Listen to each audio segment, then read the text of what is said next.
क्या वाकई ईरान की न्यूक्लियर साइट्स उड़ गई हैं या सिर्फ बातें बना रहे हैं ट्रंप? और सिर्फ बम नहीं, बयान भी गूंज रहे हैं। और दूसरी तरफ ईरान चुपचाप बहुत बड़ा खेल खेलने जा रहा है। ईरान के परमाणु ठिकानों पर अमेरिका ने हमला किया और ट्रंप ने दावा कर दिया कि न्यूक्लियर साइट्स को पूरी तरह तबाह कर दिया गया है।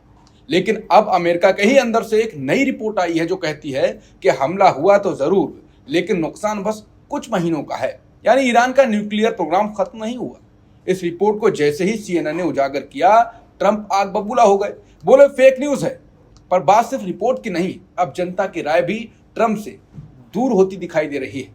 एक सर्वे के मुताबिक ज्यादातर अमेरिकी मानते हैं कि यह हमला ईरान को और ज्यादा खतरनाक बना सकता है। यहां तक कि ट्रंप के अपने वोटर भी कह रहे हैं कि कूटनीति की कोशिश ही नहीं हुई। और जो दूसरे वोटर्स हैं, इंडिपेंडेंट वोटर्स हैं, वो तो ज्यादा संख्या में लगभग 60 से ऊपर, कोई 80 के आसपास, 88% तक ये कह रहे हैं कि ट्रंप एक हिसाब से जो किया वो गलत किया। पर असली धमाका अब ईरान की संसद ने किया है, जहां एक बिल पास हुआ है जिसके तहत अब ईरान UN की परमाणु निगरानी संस्था यानी इंटरनेशनल एटॉमिक एनर्जी एजेंसी से कोई सहयोग नहीं करेगा। यानी अब ईरान दुनिया को जवाब दे नहीं रहेगा, जो चाहेगा वो करेगा, जैसे चाहेगा वैसे करेगा, कोई रिपोर्ट, कोई जांच, कुछ नहीं। और संसद अध्यक्ष मोहम्मद बाकर कलीबाफ साफ कह रहे हैं कि अब ईरान अपने न्यूक्लियर प्रोग्राम को और तेज करेगा। यानी साफ है, टकराव का रास्ता खुल चुका है। तो क्या ईरान अब खुलकर परमाणु बम की तरफ बढ़ रहा है? क्या ट्रंप के दावे झूठे हैं? हकीकत क्या है? और क्या संकट गहराता जा रहा है? इन्हीं सवालों का विश्लेषण करेंगे वरिष्ठ पत्रकार मुकेश कुमार जी, जो हमारे साथ जुड़े रहिए। नमस्कार, मैं हूं अंकुर, आप देख रहे हैं सत्य हिंदी का खास कार्यक्रम बेबाक मुकेश। मुकेश जी, सारी रिपोर्टें तो आपको जो चर्चा हुई और आपको पूरा अपना विश्लेषण भी करेंगे। क्या लगता है कि ट्रंप के दावे और CNN की रिपोर्ट, जो कि वो कह रहे हैं कि अमेरिकी खुफिया एजेंसी की रिपोर्ट है? देखिए, पहले ट्रंप की प्रतिक्रिया को लेते हैं। हाँ। जो एकदम से वो आग बबूला हो गए, उखड़ गए, और ये उनका एक तयशुदा रवैया रहा है। जब भी कोई सच सामने आता है, जब भी कोई आरोप सामने आता है, कोई आलोचना होती है, तो ट्रंप उखड़ जाते हैं। और जो भी मीडिया आउटलेट, मीडिया संस्थान इस तरह की खबर छापता है, प्रसारित करता है, उसको वो फेक न्यूज करार देते हैं। बिल्कुल। तो उन्होंने यही किया है। CNN और न्यूयॉर्क टाइम्स दोनों ने पब्लिश किया, और भी मीडिया आउटलेट्स ने ये रिपोर्ट पब्लिश की होगी। उन सब को उन्होंने खारिज कर दिया, ये कह के कि आप फेक न्यूज़ हैं। हाँ। तो पहला तो ये उनका रिएक्शन बिल्कुल सही है, जो उनके चरित्र है उसके हिसाब से। इतिहास में भी ऐसा करते रहे। बिल्कुल। अब दूसरी बात ये लेते हैं कि ये रिपोर्ट आई कहाँ से है। हाँ। अब ये रिपोर्ट आई है पेंटागन की एक खुफिया एजेंसी है, DIA, उसने ये रिपोर्ट दी है। ये प्रिलिमिनरी रिपोर्ट है, बहुत प्राथमिक रिपोर्ट है। हाँ। और ये रिपोर्ट इस मायने में महत्वपूर्ण भी है कि ये तुरंत आई है। ये जो बैटल में जो भी डैमेज होता है उसका असेसमेंट रिपोर्ट है। हाँ। कि आपने कहीं हमला किया है और वहां पर कितना आप नुकसान पहुंचा पाए हो, या आपको कितना नुकसान हुआ है, इसका एक असेसमेंट उसने पेंटागन को दिया है। अब ये रिपोर्ट लीक हो गई है। अब ये पेंटागन क्या है? ये सरकार के मातहत है, सरकार को इसकी जानकारी होनी चाहिए। अब ये तिलमिलाहट इसी बात की है कि ये रिपोर्ट लीक हो गई है, और ट्रंप जिस दावे के आधार पर बिल्ड कर रहे थे कि उन्होंने न्यूक्लियर उसका प्रोग्राम खत्म कर दिया है, युद्ध विराम कर दिया है, और अब हम नोबेल पुरस्कार के एक बड़े दावेदार भी बन गए हैं, उस सब पे पलीता लगा रहा है। तो ये खिसियाहट, तिलमिलाहट, बौखलाहट इस बात की है कि मैं एक चीज अचीव करने की कोशिश करता हूं और उस पे ये पलीता लगा दिया। तो ये आप देखिए कि उन्हें तो अपने अधिकारियों से पूछना चाहिए, भाई ये रिपोर्ट उन्होंने खंडन नहीं किया है। ध्यान रखिए, उन्होंने ये नहीं कहा कि ऐसी कोई रिपोर्ट नहीं है। ये ना उन्होंने कहा है, ना जो रक्षा मंत्री हेक्सेट उन्होंने कहा है, या पेंटागन की तरफ से भी अभी तक इस रिपोर्ट का कोई खंडन नहीं आया कि ऐसी कोई रिपोर्ट नहीं है। ये केवल ट्रंप साहब कह रहे हैं। तो ये बड़ा दिलचस्प है। इसका मतलब है कि कुछ ना कुछ ऐसा है, और ये संदेह पूरी दुनिया भर में जाहिर किए जा रहे हैं। हर कोई कह रहा है कि ठीक है, आपने B2 बम वर्षक से 30,000 पाउंड वाले बम वहां गिराए हैं, जो 3 न्यूक्लियर साइट हैं, इस्फहान, फोर्दू और नतंज, तीनों जगहों पर। इतने बड़े बम गिराए हैं तो नुकसान तो डेफिनेटली हुआ होगा, इसमें किसी को कोई संदेह नहीं है। लेकिन वो नुकसान क्या 90 मीटर जाकर जो संयंत्र स्थापित किए हैं परमाणु बम बनाने वाले या परमाणु कार्यक्रम को आगे बढ़ाने वाले, उनको नष्ट कर पाए हैं क्या? इसकी कोई पुष्टि कहीं से नहीं हुई है। और आप शुरुआती दावे भी हम जिक्र कर चुके हैं कि ट्रंप ने तो कह दिया था कि ऑब्लिटरेट हो गया है, पूरा साफ हो गया। लेकिन उन्हीं के रक्षा मंत्री, उन्हीं के विदेश मंत्री, उन्हीं के उपराष्ट्रपति इससे उलट या इसको कंट्राडिक्ट करने वाले बयान दे चुके हैं। तो ये एक स्थिति है। तीसरी बात ये है कि चूंकि ईरान को पता था, इसलिए उसने अपना साजो सामान पहले से ही सुरक्षित कर लिया था। 400 किलो इनरिच यूरेनियम बताया जा रहा है कि वो पहले से ही शिफ्ट कर चुका था। तो ये तमाम चीजें हैं, इसलिए ट्रंप का जो दावा है वो बहुत कमजोर हो जाता है। और ये ट्रंप को एहसास है कि वो जो दावा कर रहे हैं उसमें वो जो पुष्टि उसकी होनी चाहिए वो नहीं हो पा रही, और कोई भी थोड़ा सा पलीता लगा देता है तो वो बिखर जाता है। अमेरिकी जनता को, जैसा आपने अभी CNN के सर्वे का हवाला किया, उसको भरोसा नहीं है कि ये सचमुच में हो गया है। तो ये एक बड़ी बात हुई है। दूसरी बात मैं जो ये कहना चाहता हूं कि ट्रंप अपने ही अधिकारियों की बातों को झुठलाते हैं। आपको याद होगा कि जो उनकी इंटेलिजेंस चीफ हैं तुलसी गबार्ड, उन्होंने बहुत पहले कह दिया था कि ईरान परमाणु बम नहीं बना रहा है। मार्च में ये रिपोर्ट उन्हें दी थी, उसके कार्यक्रम में ऐसा कुछ नहीं है। इसके पहले जो इंटरनेशनल एटॉमिक एनर्जी एजेंसी है उसकी रिपोर्ट भी आ गई थी। तो ऐसा कोई आधार नहीं था जिसके आधार पर आक्रमण किया जाता ईरान पर। लेकिन आपको इजराइल का साथ दिखाना था, आपको अपनी चौधराहट दिखानी थी, अपनी ताकत का प्रदर्शन करना था, इसलिए आपने ईरान में उन जगहों पर बम बरसा दिए।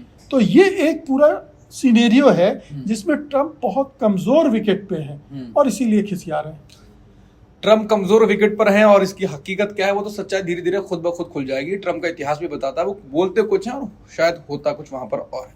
लेकिन अब दूसरी बात पे आते हैं, ईरान की, जो उसने अपनी संसद में अपना बिल पास किया है।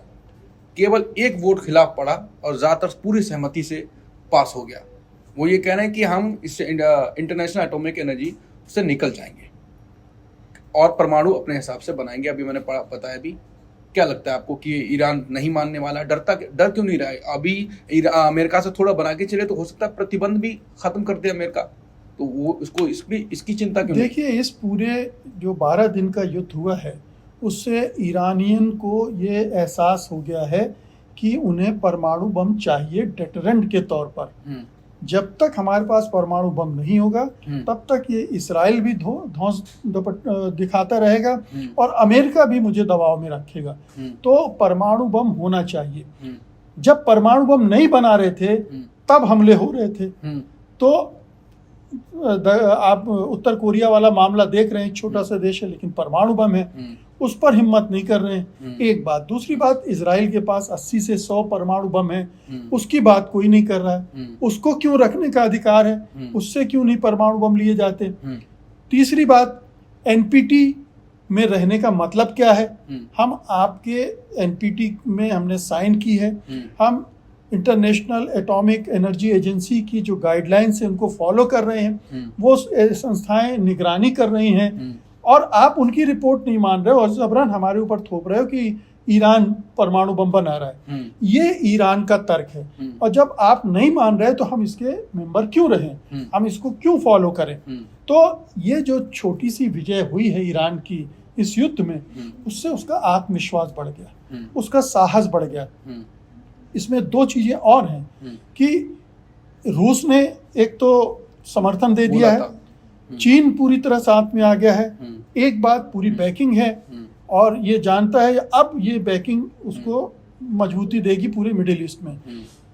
एक और बात है कि रूस के पूर्व राष्ट्रपति दिमित्री मेदवेदेव ने अभी कुछ दिन पहले कहा था कि ईरान को कोई भी परमाणु बम दे सकता है, वॉरहेड दे सकता है। तो ये कहीं अंदर खाने बात चल रही होगी, क्योंकि मेदवेदेव कोई मामूली आदमी नहीं है। वो वहाँ के शीर्ष सुरक्षा सलाहकारों में से हैं, वो खासम खास है पुतिन के। तो कहीं ना कहीं ये बात हो रही होगी कि अगर ईरान को परमाणु कार्यक्रम में नुकसान भी पहुंचा है तो उनकी मदद से वो अपना परमाणु बम बना सकता है, या क्या पता जैसे अमेरिका ने किया है कि उसके पास परमाणु बम है, उसने कई कंट्रीज में रखे हुए हैं। हाँ। तो रूस भी करे कि भाई ये 20 बम हमने ईरान में भी रख दिए, हाँ। अब कर लो जो करना है। तो इस तरह की कोई चीज है जिससे उसका हौसला और बढ़ गया है।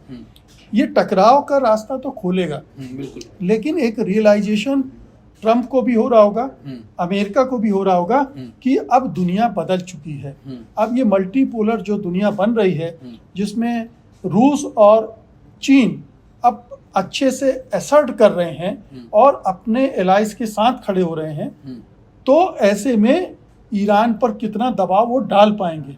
अब वो स्थिति नहीं है जो 5-7 साल पहले थी, अब स्थितियां बदल गई हैं। ऐसी सूरत में मुझे लगता है कि टकराव बहुत ज़्यादा नहीं होगा, और अब तो ईरान केवल अमेरिका से बात भी क्यों करेगा, क्योंकि अमेरिका 2 बार गच्चा दे चुका है उसको, तो वो स्थिति भी नहीं होगी। ऐसी सूरत में थोड़ा सा ईरान का ने हौसला युद्ध में दिखाया, और अब युद्ध में एक उपलब्धि के तौर पर जो कुछ उसे हासिल हुआ है, उसके दम पर अब वो अपनी शर्तों पर बातचीत में जाएगा। बिल्कुल। एक बड़ी शर्त ये भी हो सकती है कि इजराइल लगातार गजा पट्टी पर हमले कर रहा है, नरसंहार कर रहा है, कत्लेआम मचा रहा है, रोज बरोज हत्याएं कर रहा है, उस वहां भी युद्ध विराम हो, तब आगे बातचीत होगी। तो बहुत कुछ अभी खुलना बाकी है। बिल्कुल। ईरान में दम तो, आत्मविश्वास तो आया है और वो अपने शर्तों पर जाएगा, ये भी हो सकता है। आखिरी सवाल, जैसे जो मैंने सर्वे का जिक्र किया कि ट्रंप ने जो ईरान पर अटैक किया, जो इंडिपेंडेंट वोटर्स हैं, डेमोक्रेट्स हैं, वो तो भारी संख्या में 60 से ऊपर, 80 के ऊपर बोल रहे हैं कि ये तो एकदम बकवास फैसला था। जो रिपब्लिकन्स हैं वो 44% कह रहे हैं कि ठीक पूरा सही नहीं था, मतलब पूरा तो नहीं करेंगे, ठीक पूरा सही नहीं था, और भी नाराजगी दिखा रहे हैं, खुद के वोटर्स भी दिखा रहे हैं। जब ट्रंप का एक फैसला इतना हलचल मचा रहा है, कुछ होगा अमेरिका में, कुछ ट्रंप के खिलाफ भी बात बन सकती है। एक इम्पीचमेंट में तो उनके खिलाफ तो आ ही रहा है। देखिए, इम्पीचमेंट की बात तो अभी थोड़ी दूर की है, लेकिन अमेरिका में जनमत ट्रंप के खिलाफ इस मसले पर तो हो ही गया है। जिस पैमाने पर पूरी अमेरिका में प्रदर्शन हुए, वो अपने आप में रिफ्लेक्ट कर रहे थे। दूसरी बात, जो मागा सपोर्टर हैं, मेक अमेरिका ग्रेट अगेन, उन्होंने कहा था ये तो अमेरिका फर्स्ट की जगह इजराइल फर्स्ट वाली नीति अपना ली है ट्रंप साहब ने। क्या जरूरत है इजराइल के लिए ईरान पर हमला करने की।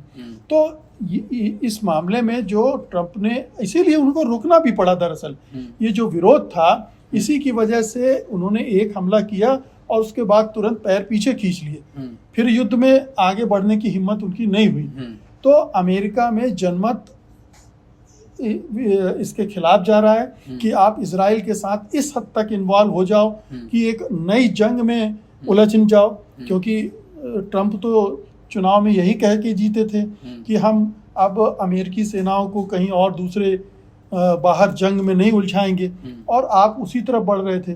तो एक गुस्सा अमेरिका में है, और इस वजह से एक बड़ा जनमत उनके खिलाफ है, और वो इसीलिए बच रहे हैं। युद्ध विराम भी इसीलिए हुआ है, और मुझे लगता है कि अब जैसे उन्होंने कल ही कह दिया कि चीन चाहे तो ईरान से तेल खरीद सकता है। चीन तो ईरान से तेल आपकी मंजूरी तो थोड़ी खरीदेगा, बिल्कुल वो खरीद ही रहा था। सबसे ज्यादा तेल वहीं से वो खरीद रहा था, करीब 6.7% उसका जो टोटल ऑयल का वो परचेज है वो वहीं से खरीद, और ईरान का 80% तेल चीन को जा रहा है। तो उसमें कुछ नहीं, लेकिन अगर चीन के बारे में उसने ये कह दिया है तो अब कोई भी देश खरीद सकता है। मतलब वो सैंक्शन जो था वो एक तरह से ढीला पड़ गया।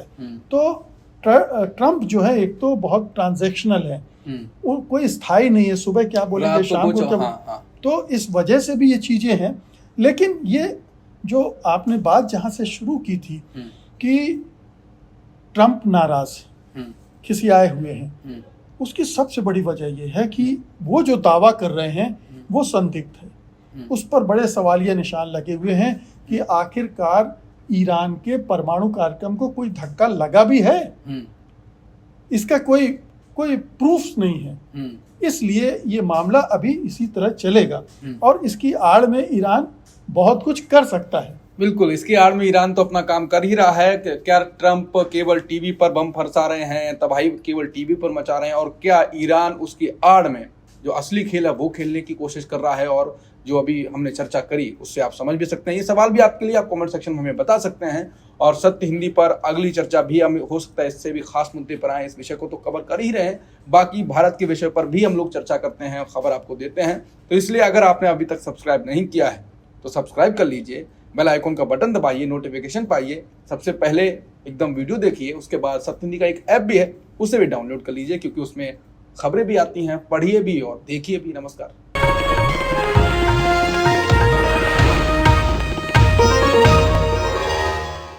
Disclaimer under Section 107 of the Copyright Act 1976. Allowance is made for fair use for purposes such as criticism, comment, news reporting, scholarship, and research. Fair use is a use permitted by copyright statute that might otherwise be infringing.